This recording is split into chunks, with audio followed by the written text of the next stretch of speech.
تنها بازیکنی که حتی بوفون هم ازش حساب می‌برد. همه چیز از اون شب تلخ یوونتوس تو فینال 2003 تو اولترافورد شروع شد. بوفون دربارش میگه اون شب وقتی بعد از باخت به میلان وسط زمین داشتم گریه می‌کردم، دل پیرو اومد دستمو گرفت و گفت بلند شو مرد، جلوی رقیب گریه نکن. اما وقتی رفتم تو رختکن دیدم خودش گوشه رختکن نشسته و مثل یه بچه داره زار زار گریه میکنه. 2 سال بعد وقتی بعد از مساوی مقابل اون میلان ترسناک 2005 تو رختکن مشغول شادی بودیم، الکس اومد تو رختکن و با عصبانیت گفت اینجا یوونتوسه، فکر نکنم مساوی توی خونه نیازی به جشن داشته باشه. بعد از اون دیگه همه خودمون رو جمع جور کردیم و همون شوک باعث شد به خودمون بیایم و با وجود اون نسل طلایی میلان 2 سال پشت سر هم قهرمان سری آ بشیم. وقتی سال 2006 سر ماجرای کالچوپولی یوونتوس به سری بی سقوط کرد، ستاره‌های تیم یکی یکی به باشگاه میرفتن، قراردادشون رو فسخ میکردن و اسم تیم جدیدشون رو به خبرنگارا میگفتن. اما دل پیرو نه تنها قراردادش رو فسخ نکرد، بلکه وقتی موقع خروج از باشگاه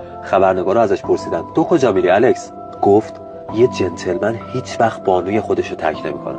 همین یه جمله کافی بود تا 4 ستاره دیگه تیم هم دلگرم بشن و یوونتوس و کاپیتانش رو تو سری بی تنها نذارن. دل پیرو با همون ذوق و شوقی تو سری بی برای یوونتوس بازی میکرد که برای ایتالیا تو جام جهانی بازی کرده بود و با یه آمار فوق‌العاده تو همون فصل اول نه تنها آقای گل شد، بلکه یوونتوس رو هم به سری آ و روزهای اوجش برگردوند. چند سال بعد وقتی یه خبرنگار ازش پرسید چی شد که تو اون لحظه تصمیم گرفتی تو یوونتوس بمونی الکس، گفت من قبل از اینکه بازیکن یوونتوس بشم هوادارش بودم.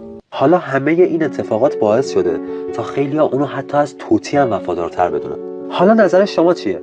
دل پیرو وفادارترین بازیکن تاریخه یا توتی؟ تو کامنت ها بنویسید.